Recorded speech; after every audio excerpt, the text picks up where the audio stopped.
Hello students, welcome back to the channel of C A Trilok sir mathematics. तो ये आज आपका मॉक टेस्ट सीरीज़ 1 हुआ है, उसका मैं सोल्यूशन प्रिपेयर कर रहा हूँ। तो आ जाओ पहले क्वेश्चन पे।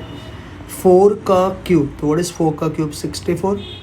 इसके अंदर n और बाहर कुछ नहीं तो समझना 2 है, तो इसको आप लिखोगे 2n/2 और सामने आपका 2n है।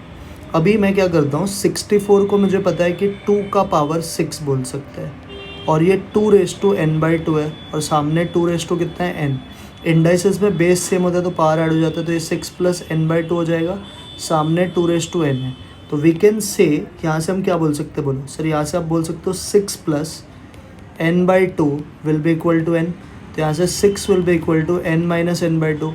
n में से n/2 गया तो n/2 बचेगा, 2 को उधर भेज दो, 6 × 2 = 12 हो जाएगा। तो पहले का आंसर 12 है, जो कि आपका ऑप्शन नंबर कौन सा बच्चा? B is your right answer. सबको फर्स्ट समझा? Yes sir. Come to second one.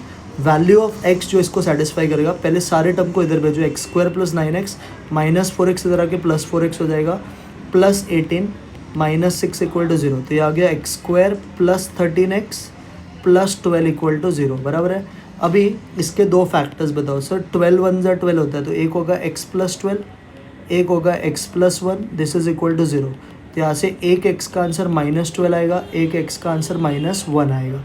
तो आंसर इज -1, -12, जो कि आपका बी ऑप्शन है। कौन सा ऑप्शन है? B is your right answer. Third, इसका सोल्यूशन पूछा है, अगेन इजी क्वेश्चन। इसको बस खोलो, p × p p², p × -3 -3p, 2 × p 2p, 2 × -3 -6। इसको भी खोलो, p × p p², -4 × p -4p, 3 × p 3p, 3 × -4 -12। सामने वाले को भी खोलो, p × 2p 2p² और -5 × p -5p। अब देखो ये भी p² है, ये भी p², तो ऐड होके 2p² हो गया, सामने भी 2p² है, वो कट जाएगा।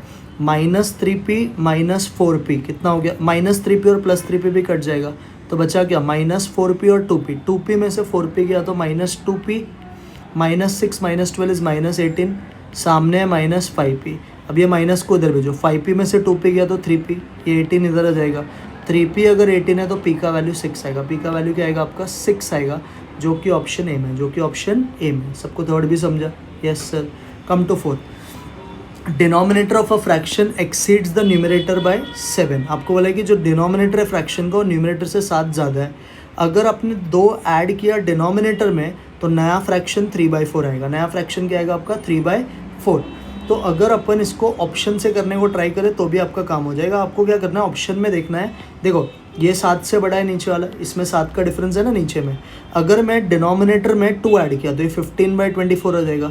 15/24 से 5/8 होता है, तो ये तो मैच नहीं हो रहा है।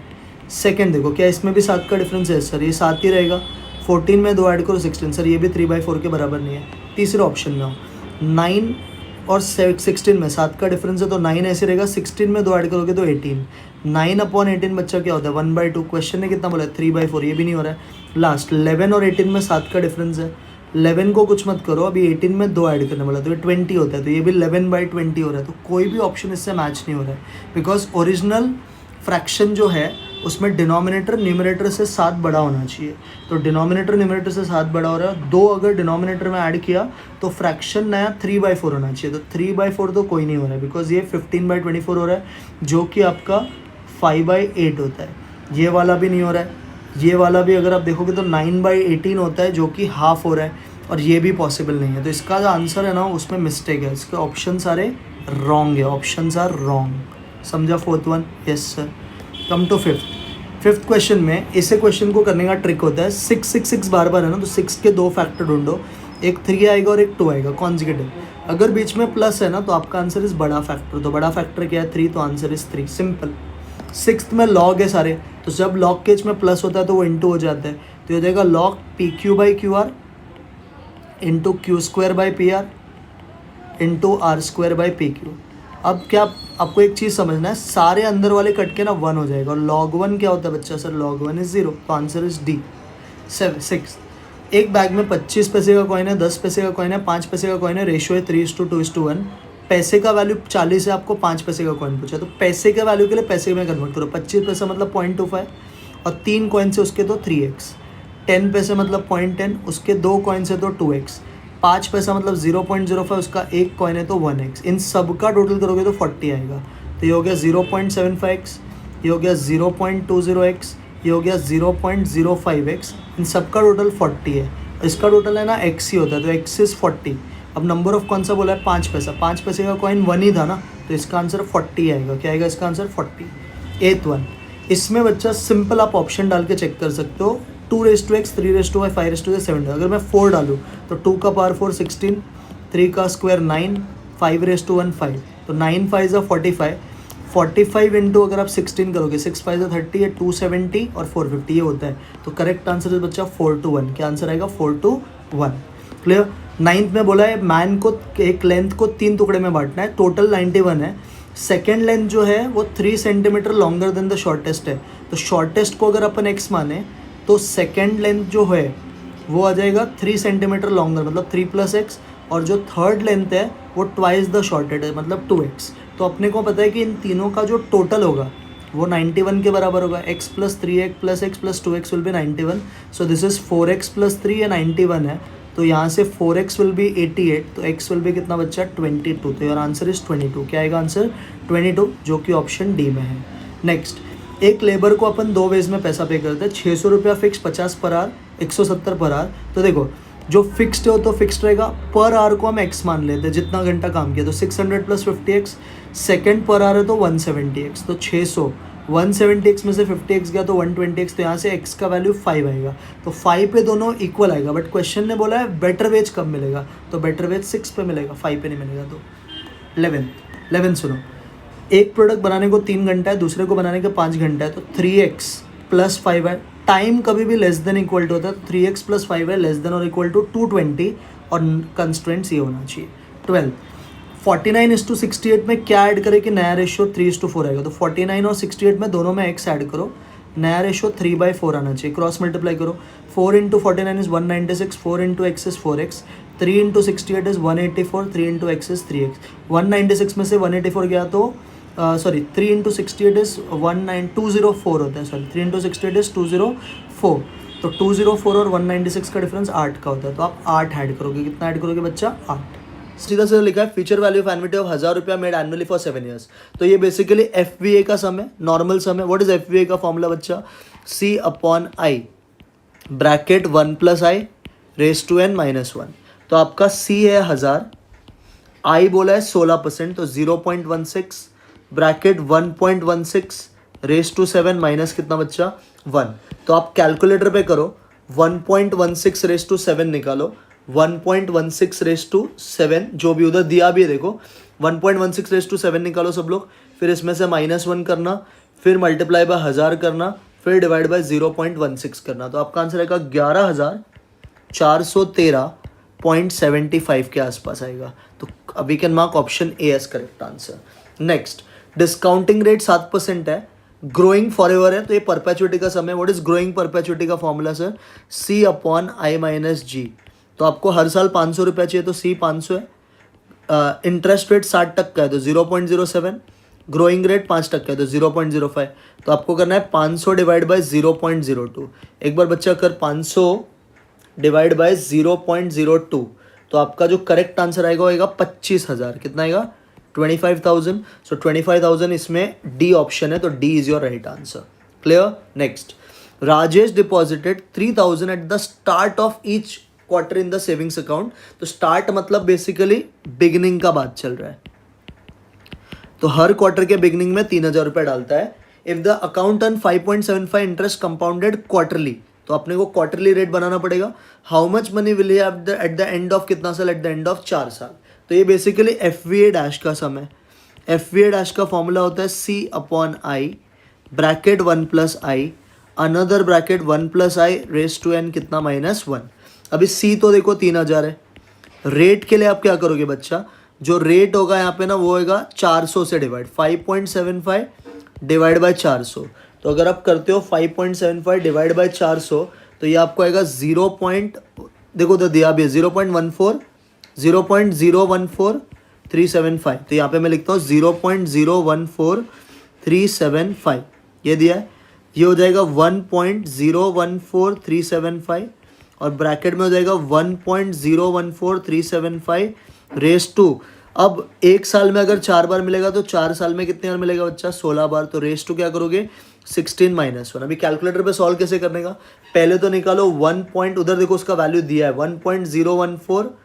1.014 रेस टू 16, 375 रेस टू पहले 16 निकालो, जो भी आंसर आएगा उसमें से करना -1, फिर मल्टीप्लाई कर देना बाजू वाले नंबर से, दैट इज 1.014375, फिर करना मल्टीप्लाई बाय 3000 और फिर करना डिवाइड बाय 0.014375। तो ये आएगा 54,308.57, जिसको मैं राउंड ऑफ करके बोल सकता हूँ 54,308.6। तो आपका जो करेक्ट आंसर है बच्चा वो ए ऑप्शन है। बिगिनिंग क्यों समझा, क्योंकि इधर स्टार्ट लिखा था इसके लिए। Next, annual rate of simple interest 12.5% है। प्रिंसिपल कितने साल में डबल होता है, पैसा डबल कितने साल में होता है सिंपल इंटरेस्ट में सर, 100/r। तो आपको सीधा करना है 100 डिवाइडेड बाय 12.5, 100 को 12.5 से डिवाइड करोगे तो आपको 8 साल आएगा। कितना साल आंसर आएगा, 8 years। तो C is your right answer. Next, 5,000 is paid every year for 10 years to pay off, क्या लिखा, to pay of a loan. Loan मतलब सच्चा फ्यूचर वैल्यू की प्रेजेंट वैल्यू, प्रेजेंट वैल्यू। तो आपको पीवीए ढूंढना है। व्हाट इज पीवीए का formula, C/I bracket 1 minus 1 plus i raise to -n। तो आपका जो C है वो 5,000 है, रेट ऑफ इंटरेस्ट 14% मतलब 0.14, bracket 1 minus 1.14 raise to -10। I hope सबको ये कैलकुलेटर पे करने आता है।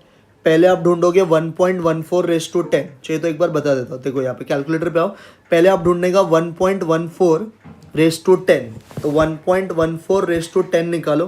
तो रेस टू 10 निकालोगे तो आपका एक आंसर आएगा। फिर करने का डिवाइड इक्वल टू, क्योंकि इसका पावर नेगेटिव है, फिर करने का -1 इक्वल टू, फिर दबाने का प्लस माइनस का बटन। अब करने का, ये आ गया अंदर वाला वैल्यू, अब करने का इसको डिवाइड बाय, क्या रेट था 0.14, और मल्टीप्लाई बाय लोन का अमाउंट जो हर बार आप पे करते तो होता 5,000 की 500 रुपया, 500 था यस 500।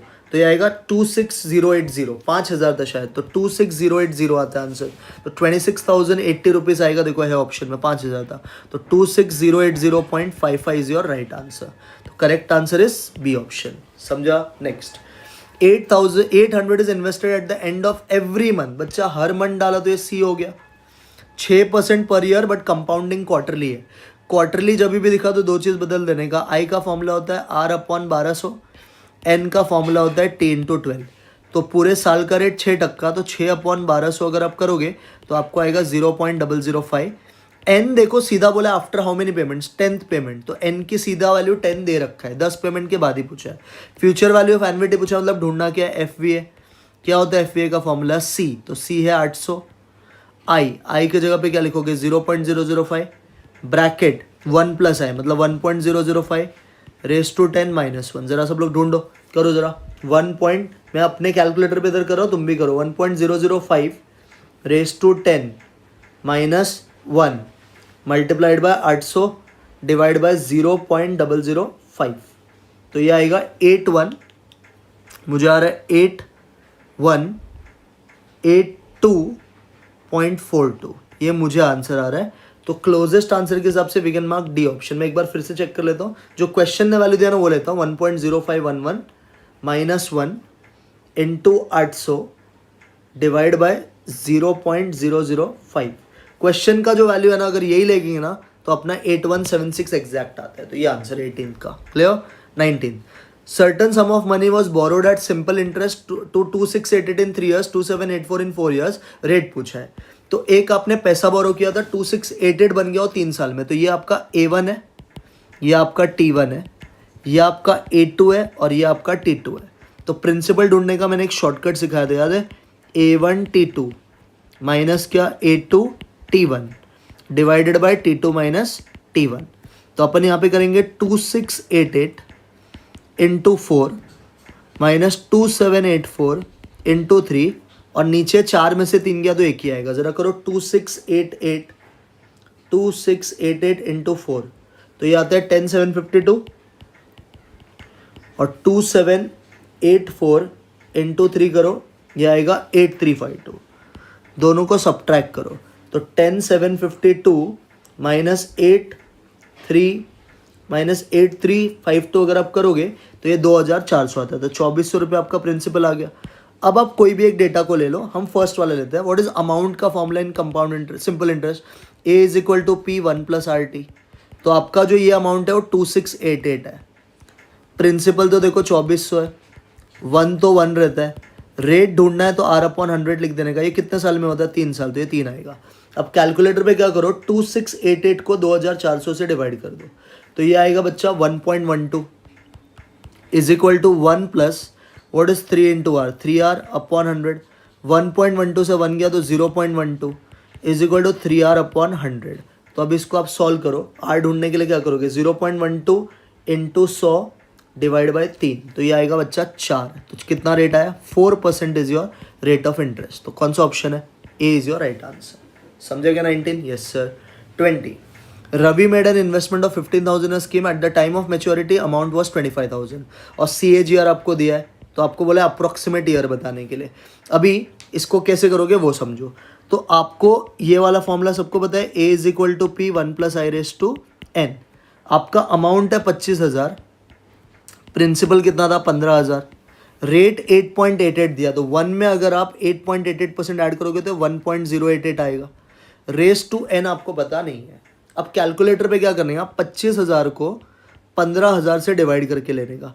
तो 25,000 को अगर आप 15,000 से डिवाइड करोगे तो कितना आता है बताओ जरा, करो जरा। 25,000 डिवाइडेड बाय 15,000, तो सर ये आएगा 1.6666 equal to 1.088 raise to n।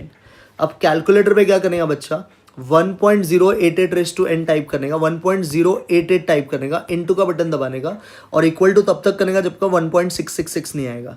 तो देखो 1.666 आना चाहिए, ये 1.6587 7 पे आ रहा है, तो क्लोजली अगर अपन बोलेंगे तो ये 6 पे आएगा। तो वी कैन से कि ये 1.088 raise to 6 will be equal to 1.088 raise to कितना, n। तो जो आपका करेक्ट आंसर आएगा वो n कितने साल में आएगा? 6 साल में आएगा। तो correct answer is 6 years, that is option A. समझा गया? Yes sir. नेक्स्ट 21, अच्छा सम है। Madhu takes a loan of 50,000 from a bank, the rate of interest is 10% per annum. पहला इंस्टॉलमेंट मधु ने पे किया 5 साल बाद, determine the amount of equal installment is Madhu wishes to repay the amount in कितना साल? 5 साल। पहले तो लोन लिया है, तो लोन लिया तो प्रेजेंट वैल्यू का फॉर्मूला आएगा। व्हाट इज पी का फॉर्मूला? C/I bracket 1 - 1+I/n। तो लोन का अमाउंट था 50,000, C हमको पता नहीं है, रेट ऑफ इंटरेस्ट था 10% मतलब 0.1, ब्रैकेट में आएगा 1 - 1.1 और लोन पे करने वाली है 5 इंस्टॉलमेंट में, तो रेस टू -5। पहले इससे अपन ढूंढेंगे लोन का C ढूंढेंगे। तो कैलकुलेटर पे करने का है 1.1 रेस टू 5, 1.1 रेस टू 5, तो ये आ गया। फिर करो डिवाइड इक्वल टू, फिर करो -1 इक्वल टू, फिर दबाओ प्लस माइनस का बटन, ये आ गया पूरा अंदर वाला मसाला, डिवाइडेड बाय 0.1, ये आ गया। अब इसको उधर भेजना है तो डिवाइड इक्वल टू करने का। अब इनटू लोन का अमाउंट था 50,000, तो 50,000 से इसको अगर आप मल्टीप्लाई करोगे तो ये आपको आ रहा है 13,189.87। तो इधर से अपना जो C आया वो आया 13,189.87। बट मधु ने ये लोन आज पे किया कि eight the end of 5th year पे किया, eight the end of 5th year. तो अभी आपको रिलेशन यूज करना पड़ेगा क्योंकि इस पे इंटरेस्ट भी लगेगा ना, आप आज नहीं पे करो 5 साल बाद, तो बैंक 5 साल का इंटरेस्ट तो मारेगा। तो ये वाला फॉर्मूला यूज करेंगे, A is equal to P 1+I/n। तो ये 13,189.87, रेट ऑफ इंटरेस्ट 10% था, तो 1.1, और आप क्योंकि 5 साल बाद पे करो तो 5 साल का इंटरेस्ट लगेगा। तो अभी कैलकुलेटर पे 1.1/5 निकालो और जो भी आंसर रहेगा उसको मल्टीप्लाई कर दो 13,189.87 से। तो आपका आंसर आएगा आपका, sorry, the first installment is paid at the end of 5th year. तो एंड ऑफ 5th ईयर बोला मतलब रेस टू 4 होगा ये, सॉरी चूंकि 5th ईयर के एंड में पे कर रहा है ना। 13,189, 1.1 रेस टू 4 निकालो, 1.1 रेस टू 4 और उसको मल्टीप्लाई कर दो 13,189 पॉइंट कितना 87 से, तो 19,311 आएगा। क्योंकि आप पहला इंस्टॉलमेंट 5वें साल में पे कर रहे हो तो बैंक 4 साल का इंटरेस्ट लेगा। तो 19,311 मतलब closest will be C option. समझा सम? Yes sir. 20 पे Rajesh invest 20,000 every year in stock index fund with 9% per year for next 10 years. तो 10 साल के बाद का पूछा है, तो बेसिकली फ्यूचर वैल्यू का सम है, क्योंकि हर साल 20,000 डाल रहा है, 9% का रेट है 10 साल के लिए, तो आपको एक्यूमुलेटेड वैल्यू पूछा है, मतलब फ्यूचर वैल्यू पूछा है। तो आपको FVA ढूंढना है। क्या होता है FVA का formula sir? C/I bracket 1 + I raise to n - 1। तो C है 20,000, इंटरेस्ट का रेट है 9%, तो 0.09 ब्रैकेट में आ जाएगा 1.09 रेस टू कितना सर? 10 - 1। करो ज़रा, पहले ढूंढो 1.09 रेस टू 10, जो भी आंसर आएगा उसमें से -1 मल्टीप्लाई बाय कितना? 20,000 डिवाइड बाय 0.09, तो आपका आंसर आएगा 3,03,858.59 आता है। तो क्लोजेस्ट ऑप्शन के हिसाब से we can mark our correct answer as B option. कौन सा राइट आंसर है? B is your right answer. बोलो, समझाइए भी? Yes sir. 23 पे आओ। An investment is earning compound interest ₹100 invested in year 2 accumulated to ₹105 by year 4। 100 रुपया डाला सेकेंड ईयर के एंड में, वो 105 हो गया 4 साल के एंड में। तो व्हाट इज अमाउंट का formula? A is equal to P 1 + I raise to n। 100 का 105 हो गया, बट ये कितने साल में हुआ सर? सेकेंड ईयर में डाला, फोर्थ ईयर में हुआ, तो 2 ही साल में हुआ ना, तो 1 + I का पावर 2 आएगा। 105 को 100 से डिवाइड किया तो 1.05 आएगा, इक्वल टू 1 + I का पावर कितना बच्चा? 2।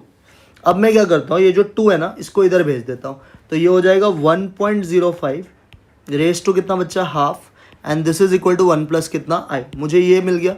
ये सबको समझ में आया? हाँ सर।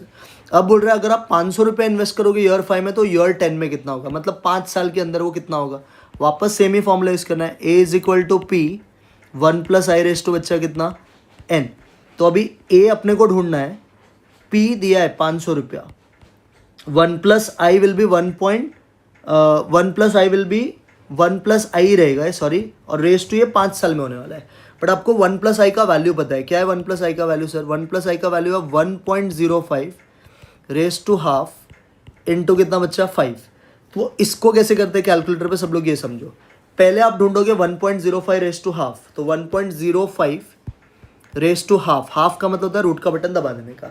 अब ये जो भी आंसर आएगा ना, इसको आपको रेज टू 5 करना है। तो ये हो गया 2, 3, 4 और ये 5, ये 1.129 आ गया, और मल्टीप्लाई बाय 500 रुपया था ना, तो आपका आंसर आएगा 564.86 है कि ऑप्शन में 564.86 आएगा। तो क्लोजेस्ट ऑप्शन बच्चा जो वी कैन टेक इस ऑप्शन नंबर कौन सा? बी। बोल भाई, समझा गया? हाँ सर। नेक्स्ट आ जाओ 24।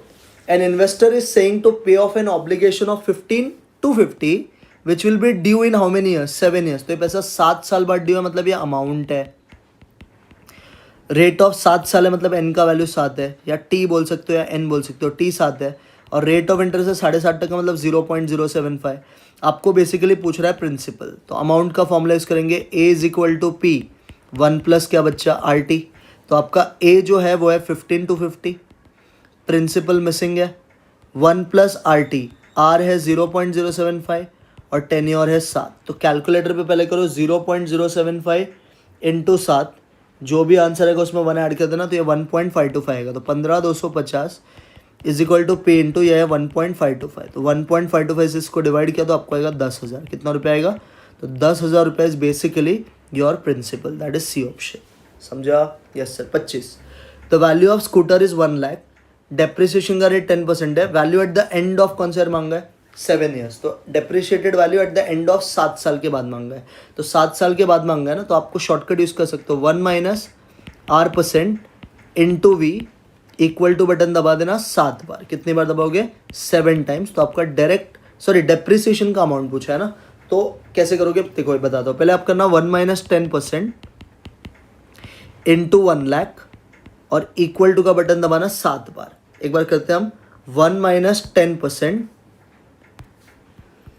ये आएगा 1 - 10% इंटू वी था 1 लाख, तो ये हो गया 1 लाख, बराबर है। अब इक्वल टू का बटन 7 बार, 1, 2, 3, 4, 5, 6, 7, तो ये आ गया 47,829 आया। ये आया 47,829, 47,829 आएगा इसका आंसर। अब है ना, मुझे लगता है यहाँ पे क्वेश्चन में कुछ मिस्टेक है. 47,829 आया ना, ये calculate total depreciation value. Depreciation अगर पूछा है तो डेप्रिसिएशन का, हाँ तो ये स्क्रैप वैल्यू है ना. अगर आपको डेप्रिसिएशन पूछा है ना तो डेप्रिसिएशन का आंसर 47,829 ही आएगा. 47,829 तो आज का वैल्यू है. डेप्रिसिएशन अगर आपको पूछा है तो आपको करना पड़ेगा 1,00,000 माइनस 47 कितना 829. तो इसका आंसर आएगा ना 52,171 रुपीज़ आएगा. अगर डेप्रिसिएशन का अमाउंट पूछा तो इतना आएगा. प्रेजेंट वैल्यू बोला तो 47,829. फिलहाल मेरे को लगता है यही पूछा है तो आपको ऑप्शन ए मार्क करना पड़ेगा. Clear. Next, effective rate of interest does not depend on amount of principal, क्योंकि इफेक्टिव रेट को प्रिंसिपल से फर्क पड़ता नहीं है. Next, I permutation combination of number of triangles that can be form by choosing the vertices from a set of 12 points, 7 of which lie on the same line on the straight line. तो इसमें collinear वाले भी points है. तो triangle का formula क्या होता है बच्चा, जब कोलिनियर वाला चीज होता है NC3 माइनस MC3. तो NC3 विल बिकम 12C3 और ये हो जाएगा 7C3. 12C3 जरा कैलकुलेटर पे निकालो. 12 इंटू 11 इंटू 10 डिवाइड बाय 6 करना. 11 इंटू 10 डिवाइड बाय 6, 3 फैक्टोरियल क्योंकि 6 होता है 220 आएगा. और 7 से 3 करोगे बच्चा तो 35 आएगा. तो 220 में से 35 गया तो क्या आएगा 185 will be your answer. That is A option. 28, 5 bulbs of which 3 are defective are to be tried. देखो स्पेलिंग कितना मिस्टेक है. 2 light points in a dark room. तो 5 बल्ब है, इसमें से 3 तो डिफेक्टिव है. तो नॉन डिफेक्टिव कितने हैं 2. बोला है 2 लाइट पॉइंट्स है, रूम में लाइट होना चाहिए. तो रूम में लाइट 2 केस में बनेगा. एक अगर डिफेक्टिव और एक नॉन डिफेक्टिव है तो भी रूम में लाइट होगा, और दोनों ही नॉन डिफेक्टिव है तो भी रूम में लाइट होगा. तो आपका आंसर आएगा 3C1 इंटू 2C1 और सेकेंड होगा प्लस 2C2. 3C1 3, 2C1 2 और 2C2 खुद 1 होता है. तो ये हो गया 6 + 1 दैट इज इक्वल टू कितना 7. तो आंसर आएगा 7. That is B option. Next, in how many ways can a party of 4 men and 4 women be seated around a circular table so that no 2 women are adjacent. 2 women साथ में नहीं होनी चाहिए. तो condition बच्चा women पे डाला है, तो कंडीशन अगर वुमेन पे डाले तो पहले मेन को अरेंज कर दो. 4 men सर्कुलर टेबल में कितने वेज में अरेंज हो सकते हैं 4 - 1 factorial veg that is 3 factorial that is 6. अब वुमेन कितनी है सर, वुमेन है 4 और 4 वुमेन के लिए 4 ही ऑप्शंस अवेलेबल होंगे. 3 men के इसमें 4 जगह बनेगा. तो 4 फैक्टोरियल इज कितना 24. तो आपका जो टोटल वेज आएगा that will be 6 multiplied by कितना 24. व्हाट इज 6 इंटू 24 144 वेज आएगा. तो 144 is right answer. That is C option. Next, how many words can be form from the word oriental so that A and E always occupy कौन सा places odd places. Oriental को arrange करने बोला है और बोला है कि A और E जो है इसको हमेशा कौन सा प्लेस मिलना चाहिए A and E should always occupy odd places. बोलो इसको कैसे करोगे. अभी ओरिएंटल में अगर हम देखें तो ओरिएंटल कितने लेटर्स का वर्ड है बच्चा सर. ओरिएंटल को अगर मैं ध्यान से देखूं तो ओरिएंटल है मेरा ORIENTAL. 1 2 3 4 5 6 7 8. 8 में कितने ऑड प्लेसेस है 4 और कितने इवन प्लेसेस है सर वो भी 4 है. तो 4 ऑड प्लेसेस है और A और E हमेशा ऑड में ही आना चाहिए. तो ऑड का अरेंजमेंट्स कितने में इसमें होगा बच्चा सर. ऑड का अरेंजमेंट विल बी अपना ऑड का जो अरेंजमेंट है इसमें भी ना शायद कुछ तो मिस्टेक मेरे को लग रहा है ऐसा हुआ है उनसे. बिकॉज ओरिएंटल में आपको बोला है A और E AEIOU so that A and E always occupy odd places. ठीक है, तो 4 में से 2 जगह पे तो ये बैठ जाएगा. तो ये 4P2 होगा 4P2 होगा. इनको अरेंज करना है. अब रिमेनिंग कितने प्लेसेस बच गए सर 1 2 3 4 5 6 7 8. 8 प्लेसेस में से 2 तो चले गए. तो बाकी 6 लेटर्स 6 फैक्टोरियल वेज में. 4P2 क्या होता है बच्चा सर 4P2 12 होता है और 6 फैक्टोरियल होता है 720. नहीं बराबर शायद 720 इंटू 12 करो सर. 720 into 12 is 8640. तो इसका आंसर 8640 आएगा जो कि आपका ऑप्शन नंबर कौन सा है बच्चा C is your right answer.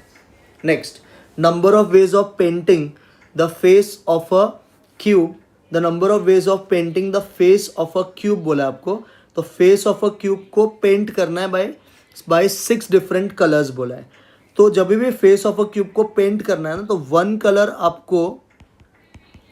एक कलर आपको फिक्स्ड रखना है बराबर.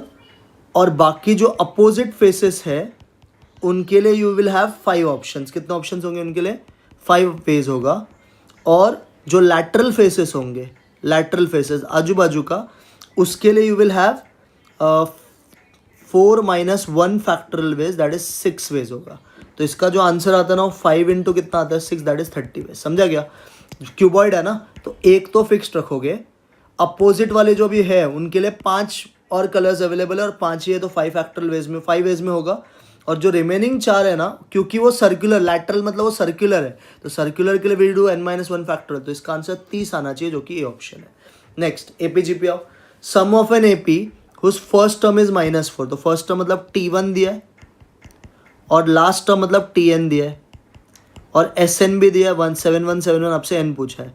व्हाट इज SN का फॉर्मूला? अगर फर्स्ट टर्म लास्ट टर्म पता है तो n/2 फर्स्ट टर्म प्लस बच्चा लास्ट टर्म, तो SN के इधर लिखेंगे 7171, n मिसिंग है अपॉन 2, फर्स्ट टर्म है -4, लास्ट टर्म है 146, 146 में से 4 गया तो 142, 142 को 2 से डिवाइड किया तो 71n, तो यहाँ से n की वैल्यू आएगी 101, कितना आएगा 101, जो कि आपका ऑप्शन नंबर कौन सा राइट आएगा? C will be your right answer. 33 in a geometric progression the second term is 12, six term is 192, t2 का वैल्यू 12 है, t6 का वैल्यू 192 है। व्हाट इज जीपी में t2 का फॉर्मूला? सर AR 12 है, t6 का फॉर्मूला इज AR⁵5, तो AR⁵5 192 है। आप है ना इन दोनों को डिवाइड कर दो, तो बड़े को छोटे से करना डिवाइड, तो a कट जाएगा, r बचेगा 4 बार, और 192 को इफ यू डिवाइड बाय 12 तो ये आएगा 16। अगर r⁴ 16 है तो यहाँ से r की वैल्यू 2 आ जाएगी, r2 मिल गया। r को आप कोई भी एक इक्वेशन में डाल दो, सपोज फर्स्ट में डाल दो, AR 12 था ना, उसमें से R 2 है तो A का वैल्यू 6 आ जाएगा। अब क्वेश्चन है 11 टर्म मांगा है, 11 टर्म मतलब T11 होता है, T11 का फॉर्मूला होता है AR⁻10, तो A की वैल्यू क्या है 6, R की वैल्यू क्या है 2⁻10, तो 2⁻10 इज 1024, इंटू क्या करोगे 6, तो 1024 इंटू 6 करोगे तो 6144 आएगा, which is the right answer 6144, that is D option. Next first and last term दिया है, SN दिया है, नंबर ऑफ टर्म्स पूछा, अब भी जो सम है ना रिपीटेशन टाइप है। What is first term last term पता है, तो SN का फॉर्मूला है n/2 first term plus last term, तो SN है आपका 45955, n/2 first term 5, last term 905, तो आप 905 प्लस 5 करोगे तो 910 आएगा। 910 को अगर आप डिवाइड करते हो 2 से, तो 910 डिवाइड बाई 2 इज 455n, तो आपका n का आंसर हो जाएगा 45955 अपॉन 455, तो आई गेस इसका भी आंसर 101 ही आएगा, क्योंकि लास्ट में 5 और इधर भी 5 है ना, 101 is correct answer. Same repeat किया, खाली नंबर बदल दिया। Next sum of 8 terms of a GP, तो sum of 8 terms of a GP मतलब S8 इज 5 टाइम्स S4, इससे ऐसे सम में आपको R का अजम्पशन लेना पड़ता है, let R be greater than 1, तो S8 का फॉर्मूला क्या आएगा बच्चा, A इंटू R का पावर 8 -1 अपॉन R-1, ऐसे 5 टाइम्स S4 का फॉर्मूला क्या आएगा, A इंटू R का पावर 4 -1 अपॉन R-1। अब क्या होता है ना ऐसे सम में, ये वाला पार्ट तो कैंसिल हो जाता है, A भी कैंसिल हो जाता है। अब R⁸8 और R⁸4 में बड़ा कौन है, R⁸8, तो R⁸8 को जानबूझ के लिखने का R⁴ का पावर 2 और 1 को लिखने का 1 का square, this is 5 times R का पावर 4 -1, ये बन जाएगा A² - B², जो कि होता है A + B into A - B, and this is 5 times R का power 4 -1। Now you can see ये वाला टर्म और ये वाला टर्म कैंसिल हो गया। अब R⁴ का वैल्यू ऐसे 5 में से 1 जाएगा तो 4 आएगा, तो R⁴ अगर 4 है तो R की वैल्यू हो जाएगी 4⁴ 4 बच्चा किसी का पावर होता है क्या, हाँ सर 4 होता है 2 का स्क्वायर, तो 2 इंटू 1/4 हाफ हो जाएगा, तो R 2⁻½ आएगा, और 2⁻½ का मतलब बच्चा क्या होता है √2, तो your correct answer is √2, that is B option. 36 if the sum of an AP, SN दिया आपको, SN इज 3n² - n, आपसे फर्स्ट टर्म मांगा है, फर्स्ट टर्म का मतलब S1 ही होता है, तो सीधा इसमें 1 डालो, 3 इंटू 1 का स्क्वायर 3, 3 में से 1 गया तो क्या आएगा 2, तो correct answer is 2, that is option B. Next 2 finite sets Mn n elements, the total number of subsets of first set is 56 more than the total number of subsets in second set. But what is subset का formula बच्चा 2⁻m, तो बोल रहा है कि पहले में m elements है, तो जो 2⁻m है वो 56 ज़्यादा है 2⁻n से, तो ये इधर आके माइनस हो जाएगा, तो 2⁻m - 2⁻n is equal to कितना बच्चा 56। अब ऑप्शन डाल के चेक कर लेना, अगर मैं 6,3 डालता हूँ, m को 6 लेता हूँ और n को 3 लेते हो तो देखो ये सेटिस्फाई होगा। 2 का पावर 6 अगर आप निकालोगे 64 आता है, और 2 का क्यूब निकालोगे तो 8 आता है, और 64 और 8 का डिफरेंस होता है 56 का। तो आपका करेक्ट आंसर है 6,3। क्लियर? Yes sir. 38 में आपको इन्वर्स पूछा है, तो इन्वर्स का स्टेप क्या होता है फंक्शन का? जो भी फंक्शन है बच्चा उसको y मानने का, तो let y equal to 1/1 minus P. ये y in terms of p है, इन्वर्स के लिए आपको ढूंढना पड़ेगा p in terms of y। तो क्या करने का सर, ये 1 माइनस पी को इधर भेजो और ये y को इधर भेजो। अब ये माइनस पी को इधर भेजेंगे तो प्लस, इसको इधर भेजेंगे तो माइनस, तो हो जाएगा 1 minus 1/y is equal to P. इधर एलसीएम ले लो तो ये हो जाएगा y minus 1/y this is equal to P. अब आ गया p in terms of y, अब रिप्लेसमेंट करो। Therefore f inverse will be equal to, यहाँ पे y को p से रिप्लेस करेंगे तो आंसर आएगा p माइनस 1/p। तो कोई ऑप्शन है क्या p माइनस 1/p का? हाँ sir, b is your right answer. इसका और एक शॉर्टकट भी बच्चा आप ऐसे भी कर सकते हो। ऊपर वाला जो टर्म है ना उसको आप लिखो 0p+1 और नीचे आपके पास -p+1। अब है ना इन दोनों को रिप्लेस करने का उसके अपोजिट नंबर से, तो ये हो जाएगा -p+1 और नीचे वाला हो जाएगा -p। अब ऊपर से माइनस साइन कॉमन ले लो तो अंदर बचेगा p-1, नीचे -p कैंसिल होकर डायरेक्ट आंसर आ जाएगा p-1/p, जो कि है आपका आंसर। 39 f' दिया है, f(-3) दिया और आपको f(x) पूछा है। कैसे करने का बच्चा ऐसे सम को? Sir integration of f' dx जब हम करते हैं तो हमें क्या मिलता है? f(x) मिलता है। तो आपको इसका इंटीग्रेशन करना है। व्हाट इज 12x² का इंटीग्रेशन? 12 ऐसे रहेगा, x² का इंटीग्रेशन होता है x³/3, 4x का इंटीग्रेशन होता है x²/2, बराबर है, और कांस्टेंट आ जाएगा c। इसका आंसर आएगा f(x) के इक्वल। अब देखो ये 3 1s है और ये 3 4s है, तो आपको आ गया 4x³, बाजू वाला कट के आएगा 2x² plus c is equal to कितना? f(x), ये आ जाएगा। अभी क्या करेंगे, इस इक्वेशन में आपको क्या करना है, f(-3) का वैल्यू दिया है 17, तो f(-3) 17 है, तो जहाँ जहाँ पे इस इक्वेशन में x है ना -3 डालो, तो 4 इंटू -3 का क्यूब -2 इंटू -3 का स्क्वायर प्लस c, और f(-3) तो आपका 17 है, तो ये 17 हो जाएगा। -3 का क्यूब होता है -27, -27 इंटू 4 इज -108, -3 का स्क्वायर 9, 9 इंटू -2 इज -8, और प्लस c इक्वल टू 17। तो ये अभी उधर भेज दो, 17 और 108 और 18 ऐड करोगे तो 143 आएगा। तो जो आपका f(x) आएगा बच्चा वो एक्चुअल में क्या आएगा? आंसर बोलो sir. Answer will B 4x³ -2x² plus कितना? 143 आएगा। तो ऐसा अगर आप देखोगे तो एक ऑप्शन है आपके पास, that is option A. Next 40 integration of 0 to 1 x into e⁻x पूछा है। तो x इंटू e⁻x का इंटीग्रेशन पूछा है, तो क्या करने का सर? इसका एक सिंपल आपने ट्रिक बताया था, इसको ऐसे लिखने का, इसको ऐसे लिखने का। अब फर्स्ट वाले का करने का डेरिवेटिव और सेकेंड वाले का करने का इंटीग्रेशन, और बोलो तो, और ये प्लस है तो इधर का साइन माइनस। अभी बोलो फर्स्ट का डेरिवेटिव, व्हाट इज x का डेरिवेटिव? 1, व्हाट इज e⁻x का इंटीग्रेशन? e⁻x। अब 1 का डेरिवेटिव करोगे तो 0 ही आएगा, तो आगे सॉल्व करने की ज़रूरत नहीं है। इसी इक्वेशन में आपको पुट कर देना है लिमिट्स। लिमिट्स क्या आपका? 0 to 1। पहले इस पूरे में 1 डालो तो ये आएगा 1 इंटू e⁻1, ये आ जाएगा 1 इंटू e⁻0। अब 0 डालोगे तो ये हो जाएगा 0 इंटू e⁻0, और बाजू लगेगा 1 into e⁻0।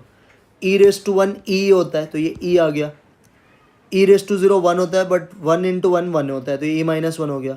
0 into anything is 0, minus minus plus, again e⁻0 1 होता है, तो ये 1 आ गया। -1 + 1 कट जाएगा, तो इसका आंसर आएगा e, दैट इज e⁻1। तो करेक्ट आंसर इज e। और इस तरह से हमने मैथ्स का पार्ट खत्म किया। अब आओ LR पे। LR में देखो 6 दिया है, 13, 25, 51, 101 और क्वेश्चन मार्क। लॉजिक क्या है? लॉजिक मैं आपको समझाता हूँ। थर्ड वाले देखो, ये 13 को देखो, 13 क्या हुआ है? 6 इंटू 2 + 1, 6 2 12, 12 + 1 13। 25 कैसे बना रहेगा सर? 13 इंटू 2 -1 करके। 51 कैसे बनाए सर? 25 इंटू 2 + 1 करके। 101 कैसा बना रहेगा सर? 51 इंटू 2 -1 करके। तो पैटर्न समझ रहा है? एक बार +1 हो रहा है, एक बार -1। अभी -1 हो गया तो नेक्स्ट में +1 होगा, तो बोलो क्या लिखोगे? 101 इंटू 2 + 1, तो आपका आंसर आएगा 203। है कि ऑप्शन में 203? हाँ sir, C is your right answer. 42 पे आओ। मिसिंग टर्म ढूंढने बोला है, बहुत ही सिंपल सम है। 28, 33, 31, 36, 34 और क्वेश्चन मार्क। 28 से 33 में 5 का डिफरेंस है, 36 से 31 में -2 का डिफरेंस है, फिर से 5 है, फिर से -2 है, तो आगे फिर से क्या होना चाहिए 5। तो आंसर क्या आएगा बोलो 34 + 5 विच इज़ बेसिकली कितना बच्चा 39 will be your right answer, that is B option.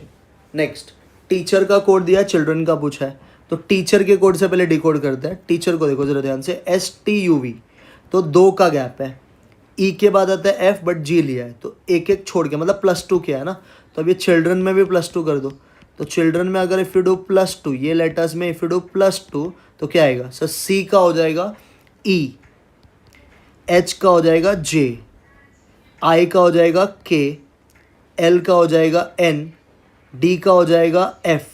तो EJKNF, EJKNF अभी 2 ऑप्शन दिख रहा है। उसके बाद R का हो जाएगा T, बराबर है, तो मेरा लास्ट ऑप्शन सही है, EJKNF और EFG आ जाएगा और NOP, तो ये आंसर आना चाहिए। नेक्स्ट 44, इन सर्टन कोड 253 बोला है, 253 बोला है बुक्स आर ओल्ड, इसका कोड है 253। फिर बोला है मैन इज ओल्ड, इसका कोड है 378। और फिर बोला है बाय, अच्छा man is old is 546, sorry 546। और फिर बोला है बाय गुड बुक्स, इसका कोड है 378। हमें पूछा है कोड आर का, आर अगर आप देखोगे तो इधर है, तो पहले अपन स्टेटमेंट्स कंबाइन करते हैं। ये वाला स्टेटमेंट और ये देखो, मैं इसे ना ग्रीन में मार्क करो, इधर भी बुक है और इधर भी बुक है, दोनों का कॉमन कोड क्या दिख रहा है सर 3 दिख रहा है, तो इसका मतलब बुक का कोड 3 है। बुक का कोड क्या है बच्चा 3, तो बुक 3 मिल गया। अब ओल्ड को ढूंढो सर, ओल्ड यहाँ पे भी है और ओल्ड यहाँ पे भी है, और दोनों का कॉमन कोड अगर मैं ढूंढूँ तो 5 होता है, तो इसका मतलब जो ओल्ड का कोड है वो 5 है। अब बच क्या गया बच्चा, आर बच गया, और आर के लिए कोड क्या बच गया 2, तो आपका आंसर आएगा R is equal to 2 which is there in option A. Next 45 देखो, समर का कोड किया है रनर, RUNNER, ठीक है, अच्छा समय है वैसे तो। पूछा है विंटर का, if you see one thing, तो आपको पता है कि U और E ये वॉवेल्स है, तो वॉवेल के कोड अभी भी सेम है। और उसके बाद अगर आप देखोगे कॉन्सोनेंट्स को, तो कॉन्सोनेंट्स में भी वो लोग ने क्या किया है, कौन सा, तो वॉवेल्स को सेम ही रखा। तो यहाँ पे बोलो वॉवेल्स क्या है सर, यहाँ पे अपना वॉवेल्स है AEIOU, तो I का I लिखेंगे, तो ये I वाला I रहेगा और ये E वाला क्या रहेगा, E रहेगा, बराबर है। तो ऐसे अगर अपन ढूंढे तो अपने पास एक ही ऑप्शन है जिसके बीच में I है, वो है B ऑप्शन, तो VIOUR रहेगा। और इधर आप पैटर्न देख सकते हो, एक कम लिया है तो W के पहले क्या आता है, V आता है। फिर M को N लिखा है, तो M का N लिखा है तो N का O हो जाएगा, बराबर है। M का N लिखा है तो T का PQRSTU, तो ये U हो जाएगा, और लास्ट वाली को लास्ट लिखा तो R ही रहेगा, तो ऐसे मैनेज हो जाएगा। अबाउट डायरेक्शन टेस्ट बोला, in which direction her college is situated with respect to home, तो विद रिस्पेक्ट टू होम बोल दिया, मतलब ये स्टार्टिंग पॉइंट का सम है। स्टार्टिंग पॉइंट का मैंने तुमको ट्रिक सिखाया, वो फॉलो करो। Neha north from her college थी, तो नॉर्थ थी कॉलेज से, then she turns left, north थी कॉलेज से, फिर उसने लेफ्ट मारा। व्हाट इज़ नॉर्थ का लेफ्ट बच्चा, सर नॉर्थ से अगर कोई लेफ्ट मारेगा तो in which direction her college is situated with respect to home, तो डायग्राम से भी कर सकते हो वैसे तो, नहीं तो डायरेक्ट भी कर सकते हो। नॉर्थ में थी, नॉर्थ से लेफ्ट मारा, व्हाट इज़ नॉर्थ का लेफ्ट, सर नॉर्थ का, बट डिस्टेंस नहीं दिया ना, तो बेटर है डायग्राम बना लो। तो नॉर्थ में था, नॉर्थ का लेफ्ट बनाएंगे तो वेस्ट जाएगा, वेस्ट का राइट, वेस्ट का राइट इज़ अगेन नॉर्थ, फिर लेफ्ट मारा तो नॉर्थ का लेफ्ट इज़ वेस्ट, ये आ गया ना। अब उसका घर था इधर और उसका कॉलेज है इधर, तो in which direction our college is situated with respect to home, तो होम ये है ना, यहाँ से आप देखो कॉलेज को, तो ये है कॉलेज, तो ये क्या होता है बच्चा, सर ये होता है नॉर्थ और ये होता है वेस्ट, तो आंसर आएगा north west, that is your C option. Distance नहीं दिया, डिस्टेंस दिया होता तो होता। Next, Y is the east of X, Y is the east of X, तो एक्स बनाएंगे, एक्स के ईस्ट में वाई है। Which is the north of किसका बच्चा, which is the north of Z, तो which is the north of Z. तो इसका ना आपको डायग्राम अगेन समझ में आना चाहिए। इधर क्या बोल रहा है पहले समझो आप, बोल रहा है Y is east of X, which is the north of Z.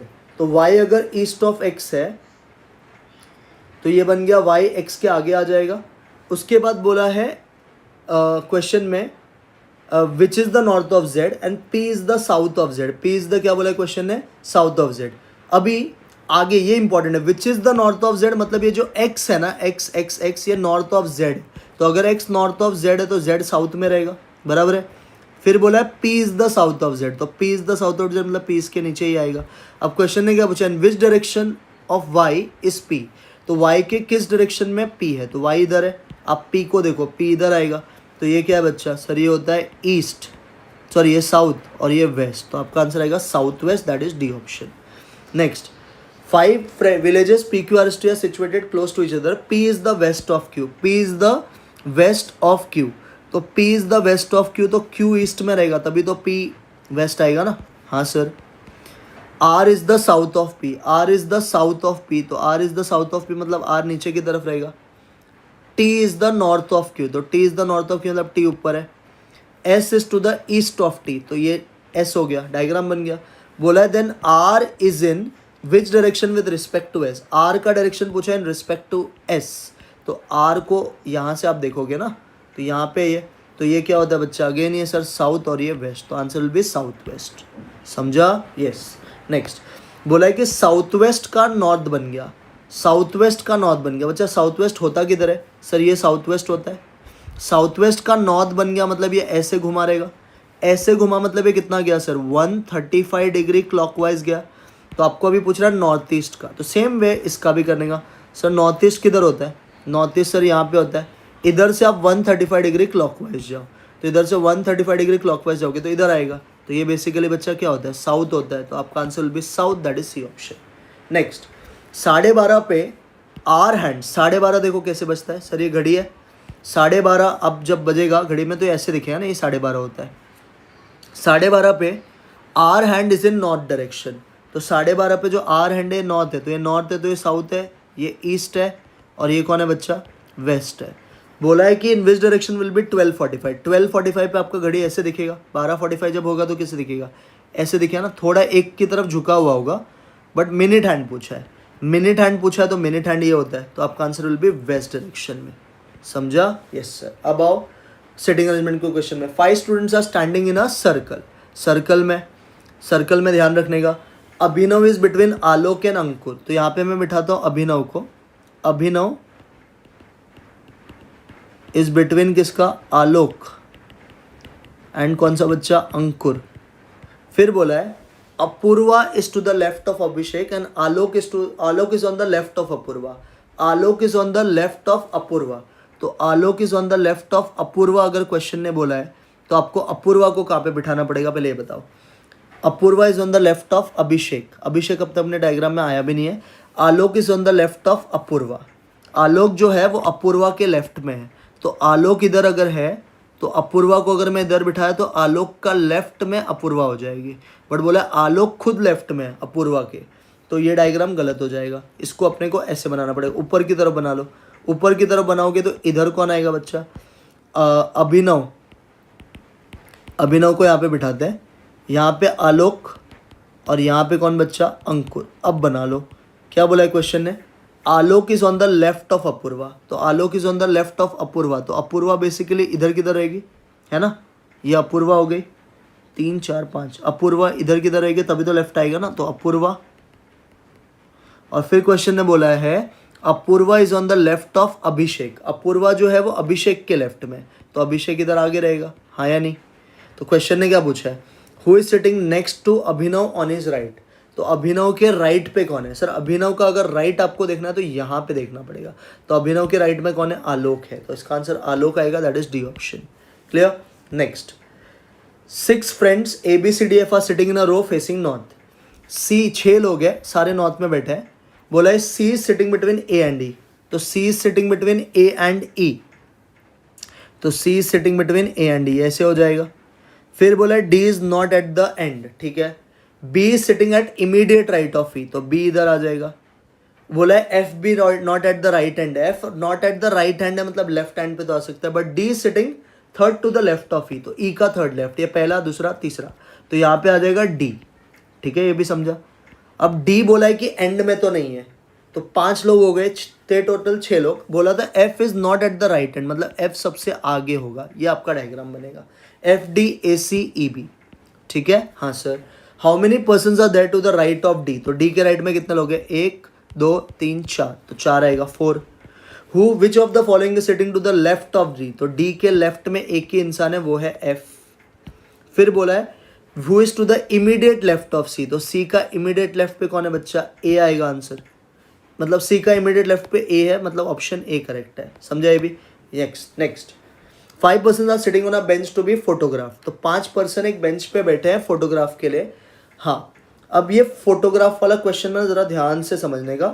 5 लोग बैठे हैं बेंच पे एक फोटोग्राफ निकालने के लिए, S is to the left of N, S is to the left of N, तो S is to the left of N, तो ये आएगा, but to the right of B, तो ये बी एस एन हो जाएगा।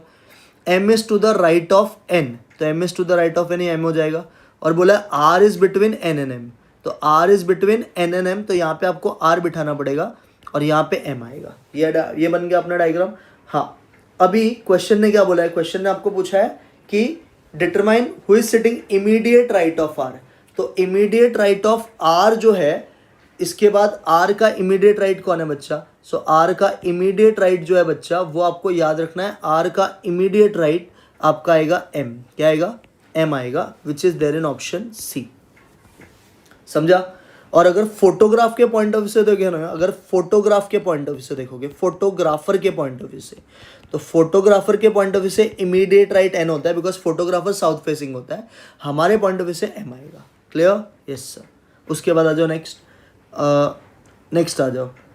क्वेश्चन में बोला है अभी, ये हो गया 55 blood relations. B is the brother of A, B is the brother of A, तो बी भाई है, किसका भाई है, ए का।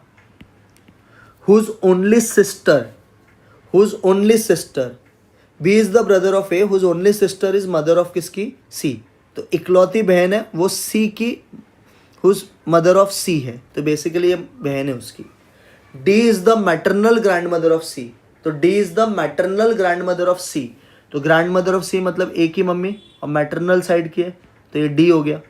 How is A related to D पूछा है ना, तो ए डी की कौन लगेगी, ए डी की बेटी लगेगी ना। अच्छा, कुछ तो मैं मिस्टेक कर रहा हूँ, रुको, हाँ डॉटर लगेगी, daughter, C is right answer ना, डॉटर आएगा। हाँ next, X plus Y means X is the mother, ये सब दिया है। मैटरनल अंकल ऑफ हमको बी ढूंढना है, तो मैटरनल अंकल ऑफ बी ढूंढना है, तो ये ऑप्शन से होगा।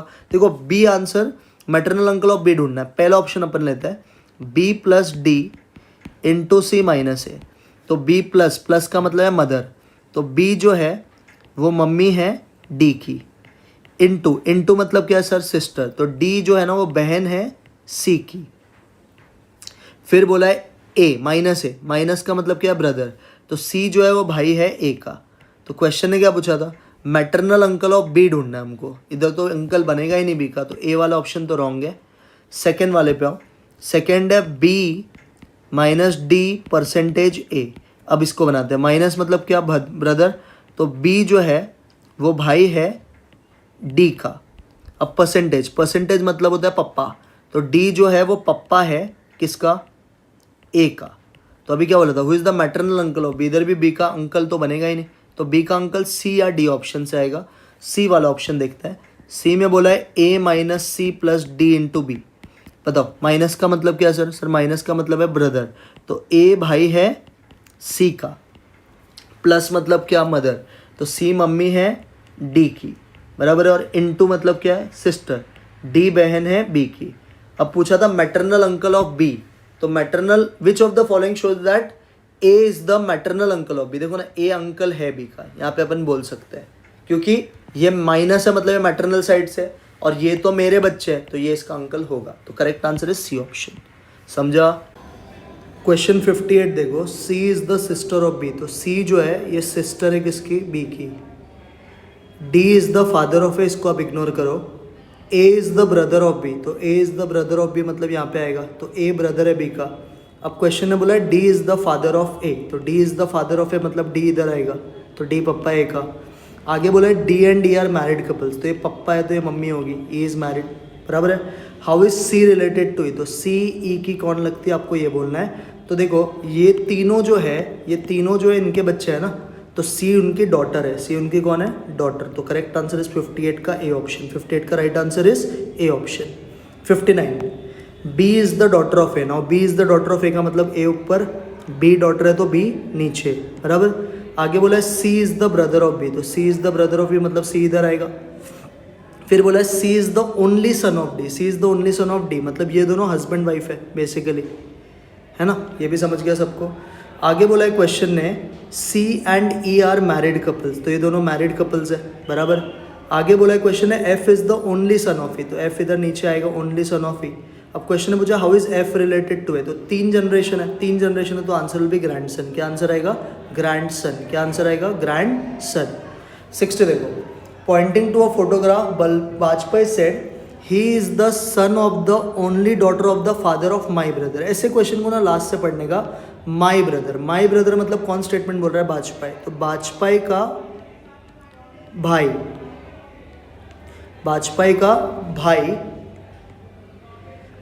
भाई का पप्पा, तो वाजपेयी के भाई का पप्पा मतलब वाजपेयी का भी पप्पा की इकलौती डॉटर का सन वो मैन है बेसिकली। तो ये बेसिकली वो जो सन है, ये बेसिकली क्वेश्चन ने बोला। तो how is Vajpayee related to the man in the photograph, तो वाजपेयी इसका क्या रिश्ता लगता है ये पूछा है। तो अब देखो ये है बेसिकली इसका अंकल, कौन लगेगा, अंकल। तो 60 का answer should be maternal uncle. कौन सा अंकल, मैटरनल अंकल, क्योंकि अंकल तो ऑप्शन में है नहीं, तो आप मार्क करोगे मैटरनल अंकल। ये भी समझा, yes sir.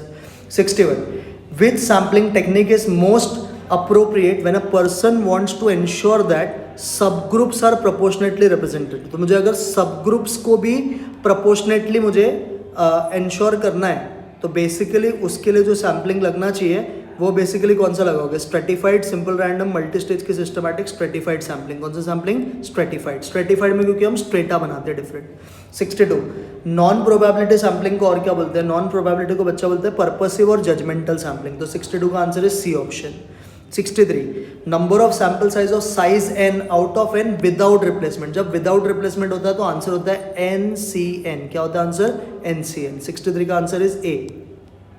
64 finite population corrector का एक फॉर्मूला होता है under root of capital N minus small n upon capital N minus 1। तो करेक्ट आंसर इज बच्चा ऑप्शन नंबर ए। तो 64 का आंसर इज ए ऑप्शन। 64 का राइट आंसर इज कौन सा, ए ऑप्शन। जी, मेल का एवरेज और फीमेल का एवरेज दिया है, आपको रेशियो पूछा। तो ये एलिगेशन टेक्निक होता है, इधर लिखने का मेल, इधर लिखने का फीमेल। मेल का वेट है 80, फीमेल का वेट है 50, कंबाइंड वेट 60 है। अब इसको एलिगेशन करो, 60 में से 50 गया तो 10, 80 में से 60 गया तो 20, और 10:2 बेस का रेशियो आएगा 1:2। तो आपका आंसर 1:2 आना चाहिए, that is D option. Next, a train covered the first 5 kilometers and 30 kilometer per hour, next 15 kilometer at 45 average speed. Average speed के लिए स्पीड का फॉर्मूला होता है distance upon time.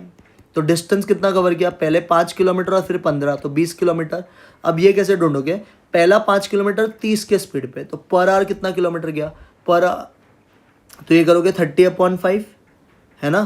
First 5 kilometre at a speed of 30 kilometer per hour, next 15 at a speed of, तो ये basically N1H1 वाला concept है। तो N1 + N2 divided by N1/H1। तो N1/H1 अगर आप करोगे तो 5/30 आएगा, सॉरी ये 5/30 और बाजू वाला आएगा 15/45, ठीक है। हाँ सर, तो 5 + 15 20, नीचे वाला हो जाएगा 1/6 + 1/3। अभी क्या करोगे, एलसीएम ले लो, तो 1/6 और 1/3 का एलसीएम आएगा 6, तो ये 1 ही रहेगा। इसको 6 बनाने के लिए 2 से मल्टीप्लाई, तो 3/6 ऊपर जाके 6/3 हो जाएगा। तो 120/3 करोगे तो 40 किलोमीटर पर आवर आएगा। तो एवरेज स्पीड इस ट्रेन का क्या, 40। हमने कौन सा फॉर्मूला यूज़ किया बच्चा, हमने यूज़ किया N1 + N2 divided by N1/H1 + N2/H2। Next में एक इक्वेशन दिया, variance of x variance of y। बच्चा बहुत इंपॉर्टेंट सम है, वेरिएंस ऑफ y का फॉर्मूला होता है mod b² into variance of x। तो mod b क्या है तुम्हारा, सर mod b आएगा x का कोएफिशिएंट 2, y का 3, तो 2/3 का स्क्वायर, और वेरिएंस ऑफ x 6 है। व्हाट इज 2 का स्क्वायर 4, 3 का स्क्वायर 9 इंटू कितना 6, तो ये हो गया 3 2 ज़ा 3 3 ज़ा। तो आपका आंसर आएगा 8/3। क्या आएगा, 8/3, which is there in option A. Next standard deviation 1 से लेके 10 का सिग्मा है, आपको 11 से लेके 20 का पूछा है। अभी पहले आपको ऑब्जर्वेशन 1 2 3 अप टू 10 था, अब आपका जो नया ऑब्जर्वेशन है ना वो x में 10 ऐड होके आ रहा है, मतलब हर एक में जैसे 1 में 10 ऐड करोगे तो 11, तो ये हो गया। अब आपको ये पता होना चाहिए कि SD को एडिशन सब्ट्रैक्शन से फ़र्क पड़ता नहीं है, तो अगर पहले का आंसर सिग्मा है तो न्यू SD भी कितना होगा, सिग्मा ही होगा। तो आपका करेक्ट आंसर क्या आएगा, ऑप्शन सी। स्टैंडर्ड डिविएशन पूछा है बट ये क्लास इंटरवल वाला सम है, तो क्लास इंटरवल के लिए यू हैव टू फाइंड सबसे पहले XI क्लास मार्क। 0 to 10 का क्या आएगा, 5 15 25 35। एक FI का भी कॉलम दिया 1 3 4 2। अब इन दोनों को मल्टीप्लाई कर लेने का FI XI, तो FI XI क्या आएगा, 5 1 5 15 3 45 25 4 100 30 2 70। ये ऐड करोगे तो 170 215 220 आएगा ये, और F का टोटल अगर आप करोगे तो ये 10 आएगा। तो अगर आप मीन ढूंढते हो इसका तो मीन आएगा summation FI XI upon summation FI which is basically 220 upon 10, तो ये 22 आ रहा है। तो अगर ये एग्जैक्ट होल नंबर आ रहा है तो ज़्यादा बेटर अप्रोच क्या है, इसके बाद में एक कॉलम बनाने का x माइनस एक्स बार का, तो x माइनस एक्स बार का कॉलम सारे ऑब्जर्वेशन को 22 से माइनस कर दो, तो -17, फिर आएगा -7, फिर आएगा 3 और फिर आएगा 13। अब क्या करने का, इसको स्क्वायर कर देने का, तो x माइनस एक्स बार का स्क्वायर, -17 का स्क्वायर 289, 7 का स्क्वायर 49, 3 का 9 और 13 का 169। अब फाइनली एक लास्ट कॉलम बनाने का f into X minus X bar का स्क्वायर, तो ये आया x माइनस एक्स बार का स्क्वायर और ये है f, तो 289 1 ज़ा 289, 49 इंटू 3 करेगा तो 147, 9 इंटू 4 करेगा तो 36, और लास्ट वाला 169 2 ज़ा करेगा तो 338 आएगा। अब इन सबको ऐड कर दो, तो अगर आप करते हो इसको ऐड 289, एक बार करो ऐड, 289 प्लस 147 प्लस 36 प्लस 338, तो ये आएगा 810। अब आप ढूंढो स्टैंडर्ड डिविएशन। स्टैंडर्ड डिविएशन का फॉर्मूला होता है under root of summation F X minus X bar the whole square upon summation F, तो ये आया 810, और आपका समेशन एफ 10 है, तो 0 कट के अंडर रूट ऑफ 81 आएगा। और क्या आपको 81 का रूट आता है, हाँ सर 81 का रूट 9 है, तो आपका करेक्ट आंसर 9 आएगा जो कि ऑप्शन सी में है। Clear with this, yes sir. 70 difference between mean and mode दिया है, difference between mean and median पूछा है, एकदम सिंपल सा है। व्हाट इज एम्पेरिकल रिलेशन बच्चा, सर एम्पेरिकल रिलेशन होता है mean minus mode is equal to 3 times mean minus median, ये फॉर्मूला होता है। तो मीन माइनस मोड है 69, ये 3 टाइम्स है, और ये तो तुम्हारा मिसिंग है, इसको x मान लो। 69 को 3 से डिवाइड करोगे तो x 23 आया, और x का मतलब ही मीन माइनस मीडियन का डिफरेंस है, तो आंसर इज 23, सी ऑप्शन। अगर सारे ऑब्जर्वेशन को 6 से बढ़ाया तो वेरिएंस क्या होगा, सर इंक्रीज या डिक्रीज से वेरिएंस को फर्क पड़ता नहीं है, तो answer will remain unchanged. Which measure of dispersion is based on absolute deviation, absolute major नहीं पूछा है, एब्सोल्यूट डिविएशन पे कौन सा बेस्ड है सर, मीन डिविएशन। कौन सा deviation, mean deviation. Sir third quartile मांगा इसका, तो सबसे पहले इसको अरेंज करो असेंडिंग ऑर्डर में। सबसे पहले क्या आएगा बच्चा, देखो सर सबसे छोटा 16 है, फिर क्या आएगा सर 16 के बाद 21, 21 के बाद सर 25, 25 के बाद सर 27, 27 के बाद सर 29 है ना, 29 के बाद सर 32, फिर 35, फिर 40, और फिर क्या बच्चा 51। कितने ऑब्जर्वेशन है, 3 4 5 6 7 8 9, तो n की वैल्यू 9 है। थर्ड क्वार्टाइल पूछा ना, तो Q3 का फॉर्मूला बनेगा 3 इंटू n प्लस 1, तो 3 इंटू 10 डिवाइड बाई 4 आएगा, तो 30/4 इज 7.5 टर्म। तो 7.5 टर्म का मतलब होता है 7th और 8th का एवरेज कर दो, तो ये 7th है और ये 7th और 8th का एवरेज ना, तो इन दोनों का एवरेज करना है आपको। 35, आई थिंक मैंने करेक्ट किया एक बार देखो, थर्ड क्वार्टाइल मांगा ना, 1 2 3 4 5 6 7 8 9 है ना, तो 16 आएगा पहले, फिर आएगा 21, फिर 16, देखो मैं काट देता है, 16 हो गया, 21 हो गया, फिर 25 आएगा, फिर 27 आएगा, फिर 29 आएगा, फिर आएगा 32, फिर आएगा 35 बना ना, फिर आएगा 40, 35 के बाद 40, फिर 40 के बाद फाइनली 51 बना लिखा है। तो n 9 है ना, तो 9 फॉर्मूला होता है Q3 का 9 plus n plus 1 into I by 4, तो 9 प्लस 1 10, 10 3 ज़ा 30, 30/4 इज 7.5, तो 7.5 का मतलब 7th और 8th का एवरेज करना पड़ेगा ना, 35 प्लस 40 डिवाइड बाई 2 होगा, 35 प्लस 40/2 इज 37.5 आएगा। तो यहाँ पे ना ऑप्शन आई गेस रॉन्ग है, इसका ऑप्शन रॉन्ग है जितना मुझे लग रहा है, ये ऑप्शन गलत है, इसका 37.5 आना चाहिए मेरे हिसाब से। नेक्स्ट आओ, mean of 100 student was 45, later on it was discovered कि हमने 2 स्टूडेंट का मार्क गलती से 85 एंड 54 ले लिया instead of 50 and 45, correct mean. तो पहले तो अपन ढूंढते हैं इसको देखो आप डायरेक्ट ऐसा कर लो, a plus summation d upon N, deviation upon N. तो रॉन्ग मीन कितना है सर? रॉन्ग मीन 45, तो 45 लिख देने का। समेशन d के लिए अभी जो करेक्ट वैल्यू है उसको ऐड करो, जो रॉन्ग वैल्यू है उसको माइनस करो, और डिवाइडेड बाय क्या करने का? टोटल ऑब्जर्वेशन से। टोटल 100 है तो ये 45 ही रहेगा। 58 प्लस 45 करोगे तो तुमको आएगा 103 आएगा। 103 उसमें से 85 गया और 85 गया उसमें से, और फिर उसमें से 54 भी गया, तो ये बचेगा -36। तो प्लस -36 अपॉन 100, -36 अपॉन 100 करेगा तो -0.36 आएगा। तो ये देगा 45 माइनस 0.36, 45 में से अगर 0.36 गया तो आंसर आएगा 44.64। तो आपका राइट आंसर आना चाहिए 44.64, जो कि सी ऑप्शन है। समझा? 75 arithmetic mean and CV of data x are 10 and 30, आपको इसका पूछा है। तो इसका पूछा तो इक्वेशन को आपको y मानना पड़ेगा। तो लेट y इक्वल टू कितना? 30 माइनस 2x। पहले तो CV का फॉर्मूला क्या होता है सर? CV ऑफ x का फॉर्मूला आएगा SD of x upon mean of x into 100। तो पहले अपन ये ढूंढ लेते हैं सर। CV ऑफ x है मेरा कितना? 30, SD मुझे नहीं पता, मीन ऑफ x मुझे मालूम है सर, मीन ऑफ x 10 है इंटू 100। तो सर देखो 1 0 इधर का 1 0 इधर, तो स्टैंडर्डेशन ऑफ x 3 आया सर। स्टैंडर्डेशन अगर 3 है तो वेरिएंस क्या होगा? 3 का स्क्वायर, व्हाट इज 3 का स्क्वायर बच्चा? 9 आ गया। अब इसका वेरिएंस पूछा है ना, what is variance of y का फॉर्मूला बच्चा? Mod b square into variance of x। Sir mod भी निकालोगे तो coefficient of x upon y, तो 2 का square into variance of x 9 है, तो ये हो जाएगा 4 इंटू 9, व्हाट इज 4 9 का बच्चा? 36 will be your correct answer. तो 36 है कि ऑप्शन में? हाँ सर, डी ऑप्शन है। Next, approximate ratio of SD MD QD। बच्चा ये याद रखना, QD is to MD is to SD का रेशियो होता है 10:12:15।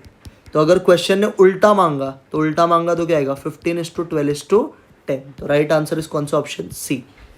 ज्योमेट्रिक मीन इन तीनों का 10 दिया, आपसे वैल्यू ऑफ x पूछा है। कैसे निकालते ज्योमेट्रिक मीन सर? सर इन तीनों को मल्टीप्लाई करने का 40 × 50 × 10, सॉरी 10 नहीं, x रेस टू कितना सर? 3 observation raise to 1/3 equal to 10 है सर। 1/3 इधर जाके क्यूब हो जाएगा और 40 × 50 हो जाएगा 2000। तो 2000x इक्वल टू 10 का क्यूब हो जाएगा। 10 का क्यूब बच्चा क्या होता है सर? 10 का क्यूब 1000 होता है। तो 2000x इज इक्वल टू 1000। तो आपका सारे जीरोस कैंसिल हो जाएंगे और x का वैल्यू हाफ आएगा। कितना आएगा बच्चा? Half, which is there in option D. समझा? अब 78 थ्योरी क्वेश्चन है। डिफरेंस बिटवीन पूछा है अपर लिमिट और लोअर लिमिट के डिफरेंस को क्या बुलाते हैं सर? तो अपर लिमिट और लोअर लिमिट के डिफरेंस को बच्चा बुलाते हैं क्लास साइज। क्या बुलाते हैं? Class size. तो इसको क्या बुलाने का बच्चा? क्लास साइज बुलाने का। तो class size will be your difference between upper limit and lower limit is known as class size बोलते हैं इसको। ठीक है? हाँ सर। नेक्स्ट आओ, प्रोबेबिलिटी ऑफ x1 दे रखा है, x3 दे रखा है, x2। अब सबको पता है कि प्रोबेबिलिटी का जो टोटल होता है x1 plus probability of x2 plus probability of x3, इसका टोटल 1 आएगा। x1 दे रखा है 1/4, x2 हमारा मिसिंग है, x3 का प्रोबेबिलिटी दे रखा है 1/3 and this is equal to 1। तो मैं दोनों को उधर भेज देता हूँ। तो ये हो जाएगा 1 माइनस 1/4 माइनस 1/3। एलसीएम लोगे तो 12 आएगा इसका एलसीएम, 4 और 3 का। तो पहले को 12 से मल्टीप्लाई, दूसरे को 3 से, तीसरे को 4 से। 12 में से अगर 7 गया तो ये 5 आएगा। तो answer will be 5/12 which is there in your option number कौन सा? A. 80। A speaks truth in 60% of the cases and B 90। तो ए का सच बोलने का चांसेस 60%, 60% का मतलब 0.6। तो ए झूठ बोलेगा उसका चांसेस कितना है? 0.4, क्योंकि टोटल ऑफ प्रोबेबिलिटी 1 होता है। ऐसे ही बी सच बोलेगा उसका चांस है 90% मतलब 0.9। तो अगर बी झूठ बोलेगा तो उसका चांसेस कितना है बच्चा? 0.1। बोला है कॉन्ट्रडिक्ट होना चाहिए। कॉन्ट्रडिक्ट का मतलब होता है अगर ए सच बोलेगा तो बी ने झूठ बोलना चाहिए, ऐसे ही अगर बी सच बोलेगा तो ए ने क्या बोलना चाहिए? झूठ बोलना चाहिए। अभी देखो, ए सच बोलेगा तो क्या चांसेस है? 0.6। बी झूठ बोलेगा उसका चांस क्या है? 0.1। बी सच बोलेगा 0.9, ए झूठ बोलेगा 0.4। तो इसको सॉल्व करके ना 0.42 आएगा विच इज नथिंग बट बच्चा कितना परसेंट 42% विल बी आंसर. कितना आंसर आएगा 42%. B is your right answer. Next, a candidate is selected for interview for 3 post. For the first post there are 3 candidates, for the second there are 4, for the third there are 2. What are the chances of getting at least 1 post? At least कितना post मिलना चाहिए? 1. अभी at least 1 post तो आपको मिलना चाहिए, ऐसा question ने बोला है. तो अभी हम मानते हैं at least 1 पोस्ट कैसे निकालोगे सर? तो इसमें आपको अलग अलग अभी ना केसेस बनाना पड़ेगा, तब जाके इसका आंसर आएगा. या फिर एटलीस्ट 1 का मतलब होता है 1 माइनस नन. तो नन का प्रोबेबिलिटी फाइंड करते हैं. कितने जॉब इंटरव्यू थे sir? 3 candidate, first second third. तो टोटल नंबर ऑफ कैंडिडेट्स कितने थे? 3 4 7 9 कैंडिडेट थे और उसमें से 3 को सिलेक्ट करना है. तो 9 कैंडिडेट्स में से हमको 3 को सिलेक्ट करना है. और मैं इसको कैसे बताऊँ तुमको? चलो एक सॉल्व करके बताना पड़ेगा, शायद से सॉल्व कर देता हूँ. जो इसको भी सॉल्व करके हम लोग करते हैं, ज़्यादा बेटर है. बोला 3 पोस्ट है, 3 जगह कैंडिडेट ने इंटरव्यू दिया है. आपको बोला है कि हाँ, तो देखो अगर आपका सिलेक्शन पहले में होता तो 1/3 होता. 3 कैंडिडेट दिया, नहीं होगा तो कितना होगा? 2/3 होगा, है ना. वैसे बी का अगर सिलेक्शन होता तो 1/4 होता, क्योंकि 4 ऑप्शन है. नहीं होगा तो कितना होगा? 3/4. सी का अगर होता तो 1/2 होता, और नहीं भी होता तो 1/2, क्योंकि 2 ही लोग तो है. अभी बोला सिलेक्शन एटलीस्ट 1 पोस्ट पे होना चाहिए. एटलीस्ट 1 कभी भी आएगा बच्चा तो याद रखना, इसका शॉर्टकट है 1 minus probability of none. 1 minus probability of none. तो नन मतलब कोई नहीं मिलना चाहिए. तो कोई नहीं मिलना चाहिए मतलब पहला 2/3 आएगा, दूसरा तुम्हारा 3/4 आएगा, तीसरा तुम्हारा 1/2 आएगा. तो 3 3 कट, 2 2 कट. 1 में से 2 1/4 गया तो कितना आएगा? 3/4. तो आपका एटलीस्ट एक जॉब में सिलेक्शन का चांसेस है 3/4. 82. A card is drawn from a pack of playing cards and another card is drawn without the first been replaced. Without the first been replaced मतलब repetition not allowed. और जब repetition not allowed होगा नहीं तो क्या करना है वो देखो. 2 किंग निकालना है. पहला किंग, एक पैक में 4 किंग होता है तो पहले किंग का चांस 4c1/52c1. अब दूसरा किंग, रिपीटेशन नॉट अलाउड है तो दूसरा अलग किंग होगा, तो ये 3c1 आएगा और नीचे आएगा 51c1. तो 4c1 4, 52c1 52, 3c1 3, 51c1 51. अब इसको छोटा करो. 4 1 जा 4 13 जा, ये 3 1 जा 3 17 जा. तो 1 1 जा 1, 13 इंटू 17 इज 221. तो आपका आंसर आएगा 1/221. That is B option. Next, probability of man hitting the target is कितना? 1/4. 7 बार फायर किया, hitting the target at least twice. बोला हिटिंग द टारगेट क्या? At least twice. तो पी का चांस, सक्सेस का चांस क्या? 1/4. तो फेलियर का चांस क्या होगा? 1 माइनस 1/4, 3/4. और एन कितना है बच्चा? 7. एटलीस्ट 2 सक्सेस बोला है. एटलीस्ट 2 को ना अभी करोगे तो सीधा सीधा करोगे तो 2 लेना पड़ेगा, 3 बहुत केस बनेगा, तो उल्टा कर लेने का. 1 minus probability of x less than 2. Less than 2 में सर 2 ही चीज़ आएगा. एक आएगा 0 और एक क्या आएगा बच्चा? 1. व्हाट इज 0 का कैसे करते हैं सॉल्व सर? बाइनोमियल. बाइनोमियल का फॉर्मूला आई होप सबको आता है. NCX P⁻x Q⁻ कितना? N minus x. ये फॉर्मूला होता है. तो ऐसे वाला फॉर्मूला यहाँ पे यूज़ करेंगे. बोलो 0 के लिए क्या बनेगा सर? सर 7 लोग थे तो 7c0 इंटू P कितना है सर? 1/4/0 और Q कितना सर? 3/4/7. 1 का फॉर्मूला बनाओ, क्या बनेगा? 7c1 इंटू 1/4/1 इंटू 3/4 बच्चा कितना? 6. अब थोड़ा सा ना आपको कॉमन लेना है. 1 को आप कुछ मत करो. इधर देखो 3 है 7 बार, नीचे भी आप देखोगे तो 3 है 6 बार. तो 3 6 बार, तो हम है ना क्या करते हैं? 3/4/6 कॉमन निकाल लेते हैं दोनों में से. तो 3/4/6 दोनों में से कॉमन निकालो, क्योंकि हर ऑप्शन में आप देखो 3/4/6 तो है, तो ये बाहर निकालो. अंदर क्या बच जाएगा सर? 7c0 1, any number raise to 0 भी 1. ये 7 बार था, हमने 6 बार बाहर निकालो, तो एक बार अंदर 3/4 तो अभी भी बचेगा. यहाँ पे बच्चा 7c1 7 होता है, ये तो पूरा ही बाहर आ गया, बचेगा 1/4. तो 1/4/1 इज 1/4. अब क्या बच गया सर? 1 माइनस 3/4/6. ये हो गया sir 1 into 1 into 3/4 3/4. 7 into 1/4 7/4. 3 plus 7/4 करेगा तो ये 10/4 रहेगा, और 10/4 को छोटा करेगा तो 5/2. तो आपका आंसर आएगा 1 माइनस 3/4/6 इंटू आएगा 5/2. और ऐसा आप देखोगे तो एक ऑप्शन है जो कि ऑप्शन नंबर ए. समझ में आया? Yes sir. Next 5% electric bulb manufacturing company का डिफेक्टिव है. 100 बल्ब है आपके पास, आपको 5 बल्ब डिफेक्टिव का प्रोबेबिलिटी ढूंढना है. ठीक है। तो ये पॉइजन का सम है। पॉइजन में पहले तो अपने को m ढूंढना पड़ता है। m का फॉर्मूला होता है np। तो नंबर ऑफ ऑब्जर्वेशन 100 है और 5% डिफेक्ट है। 100 का 5% 5 ही होता है। अभी आपको ढूंढना है 5 डिफेक्टिव, तो प्रोबेबिलिटी ऑफ 5 ढूंढना है। फॉर्मूला बनेगा e⁻⁻m into m⁻x upon x factorial. तो देखो e⁻⁻5 तो दिया 0.007, 5⁻5 होता है 3125 और 5 फैक्टोरियल होता है 120। तो कैलकुलेटर पे ज़रा करो, 0.007 इंटू 3125 डिवाइड बाय 120, तो ये आएगा आपका 0.18229। 0.18229 जिसको अपन राउंड ऑफ करके क्या बोला सकते हैं 0.1823। तो कौन सा ऑप्शन है 0.1823 वाला, A answer. Next, in a non leap year probability of getting 53 Sunday और 53 ट्यूसडे और 53 थर्सडे। नॉन लीप ईयर में एनी डे का बच्चा प्रोबेबिलिटी होता है 1/7। तो आपको चाहिए 53 संडे, इसका भी 1/7, 53 ट्यूसडे इसका भी 1/7, 53 थर्सडे इसका भी 1/7, और है तो सबको प्लस कर देने का। तो 1/7 प्लस 1/7 प्लस 1/7 इज बेसिकली कितना बच्चा 3/7, जो कि आपका ऑप्शन नंबर सी है। 86, experiment the validity of the following mean and standardisation. Poisson, आपको याद रखना है कि बाइनोमियल में मीन हमेशा वेरियंस से क्या होता है, बड़ा होता है। Mean is always greater than variance. तो मीन तो 10 दिया है, स्टैंडर्ड डेविएशन अगर 4 है तो वेरियंस क्या हो जाएगा सर, 4 का स्क्वायर 16। क्या 10 16 से बड़ा होता है, ट्रू या फॉल्स? सर ये फॉल्स है। तो फॉल्स अगर है तो वैलिड है कि नॉट वैलिड है, not valid. Next, Poisson variable में प्रोबेबिलिटी ऑफ 1 2 के इक्वल है, what is the mean of x पूछा है। व्हाट इज प्रोबेबिलिटी ऑफ 1 का फॉर्मूला पॉइजन में sir, e⁻m into m⁻1 upon 1 factorial. Sir इसका क्या बनेगा, e⁻m into m⁻2 upon 2 factorial.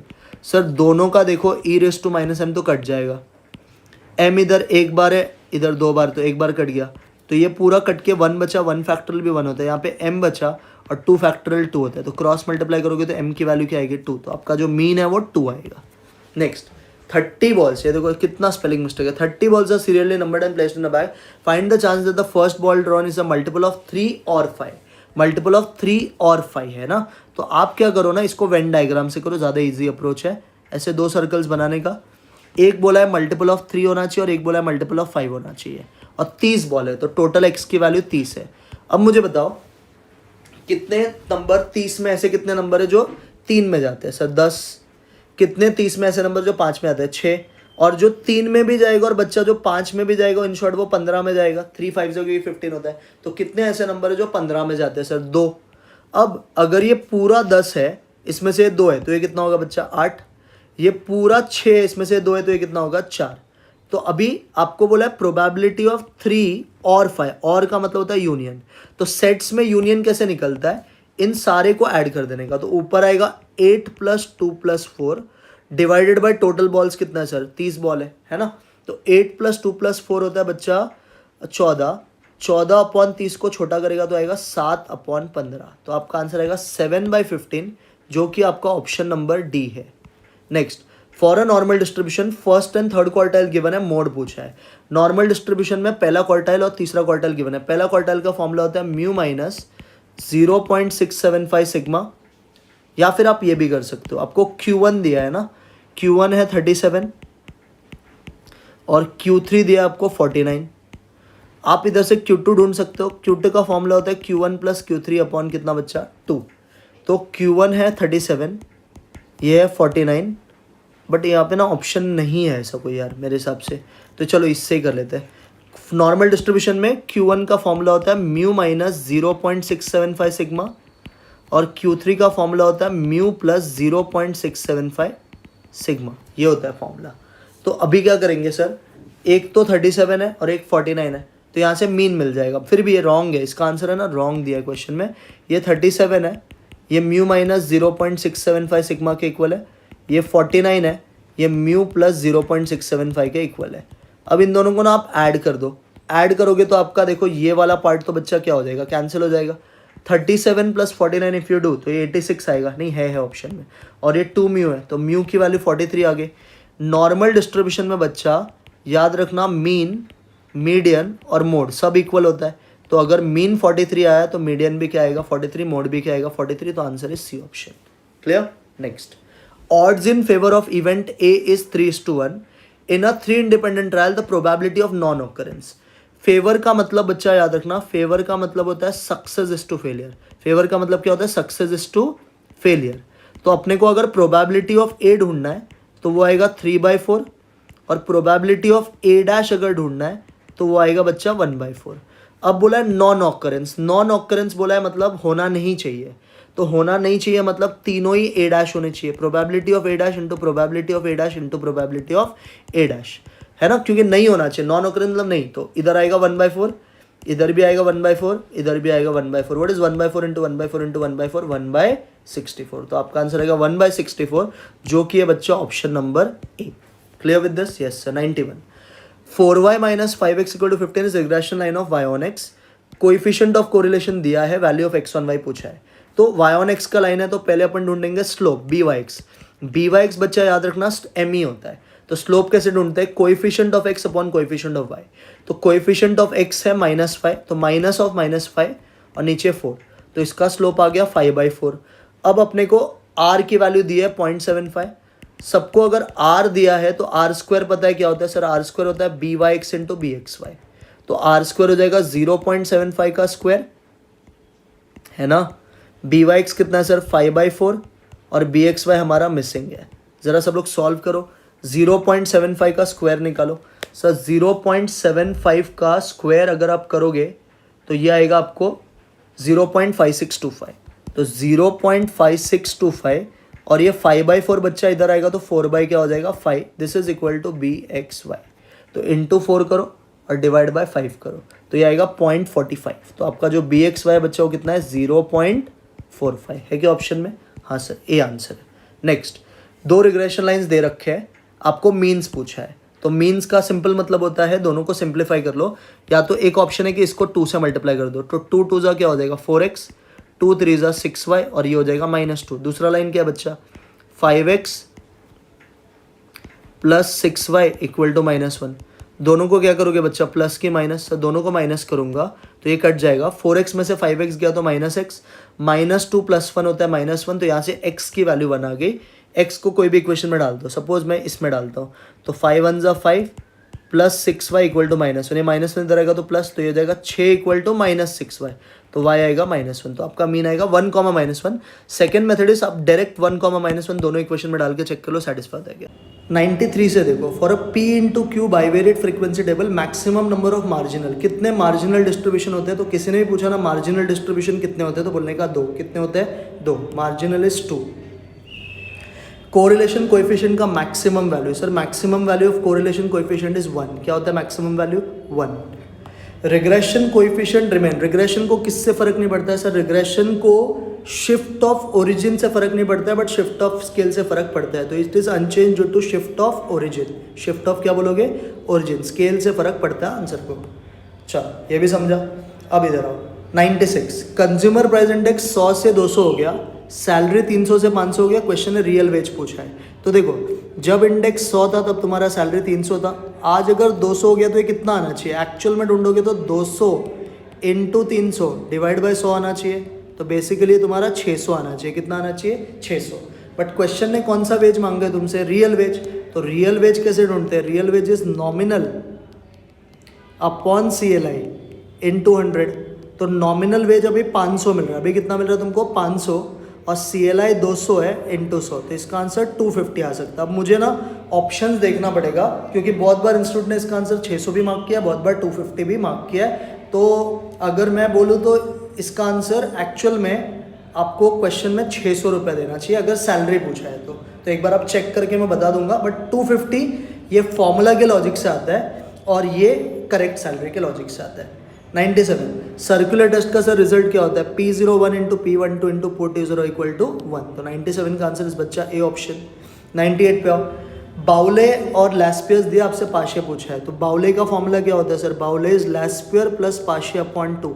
तो ये 152 हो जाएगा.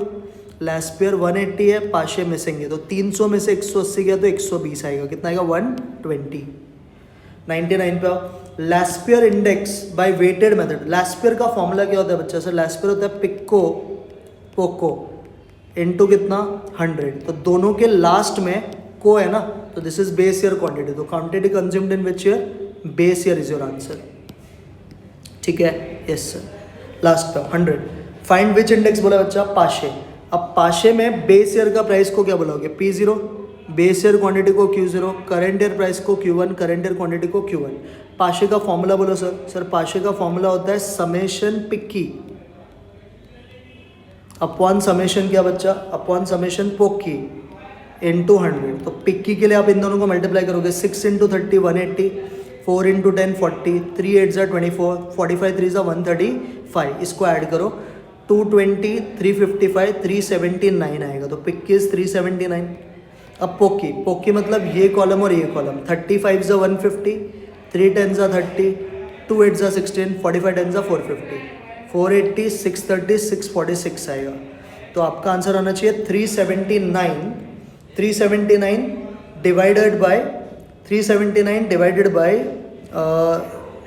बाय आपको आना चाहिए 646। तो इसका ऑप्शन है ना, आई गेस रॉन्ग है यार, एक बार चेक करते हैं। 379 डिवाइड बाय 646 इंटू 100, तो मेरे को आंसर आ रहा है 58.66 शुड बी योर आंसर। यहाँ पे आई थिंक दिया है वो लोग ने, ऑप्शन ही रॉन्ग है, क्योंकि पाशे मांगा है ना, लैस्पर होता है पिक्को पोक्को, पाशे होता है पिक्की पोक्की, तो पिक्की मतलब ये दोनों, तो 180, 40, 24 और 135 यही आएगा।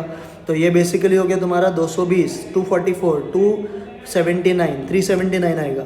और पोक्की करोगे तो ये दोनों आएगा ना, base year price, current year quantity. तो 5 × 30 150, 3 × 10 30 बराबर, 2 × 8 16 और 10 × 45 450, 450, 480, 630, 646। तो मेरे हिसाब से इसका भी ऑप्शन इंस्टीट्यूट ने रॉन्ग दिया, ऑप्शन इज रॉन्ग। और इस तरह से हमने पूरा पेपर सॉल्व कर लिया है। आई होप सबको सोल्यूशन समझ में आया होगा। तो do watch this video and do consider to like, share and subscribe.